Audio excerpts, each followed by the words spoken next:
Musungu Cappuccino, c'est le titre de cet énième ouvrage de Marcel Nguyayo Ifam, un écrivain gabonais, présenté au public à l'occasion d'une journée littéraire. Musungu, on sait ce que c'est, hein, c'est une boisson locale. Et cappuccino, on sait également ce que c'est un café italien.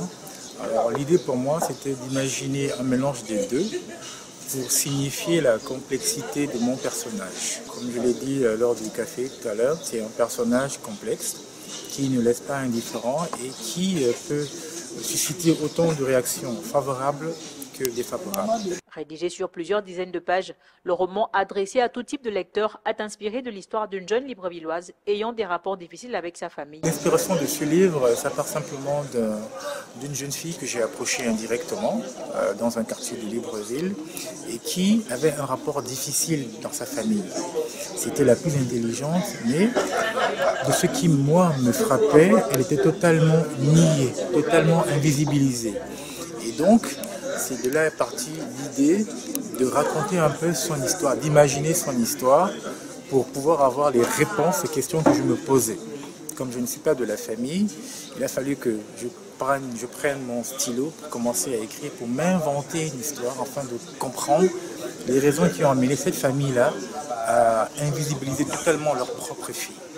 Pour les maisons d'édition Origine, pionnières à Port-Gentil et Terre-Noire, cette journée littéraire a non seulement le mérite de renforcer leur présence dans la ville de Sable, mais aussi marque le point de départ d'une nouvelle dynamique littéraire, et gabonaise en particulier, dans la cité de l'Or-Noir. Cette journée de la littérature est une première, du moins pour ces dernières années, parce que nous sommes en train d'impulser une nouvelle dynamique littéraire dans la ville de Port-Gentil.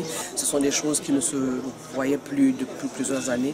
Et notre désir en réalité, c'est de fédérer, de nous mettre ensemble justement pour ramener la vie littéraire qui s'est peut-être perdue dans la ville, ramener cette vie et amener le livre ou l'esprit du livre dans nos familles gabonaises ou port-gentillaises. Présente lors de cet échange littéraire, cette compatriote a simplement été séduite.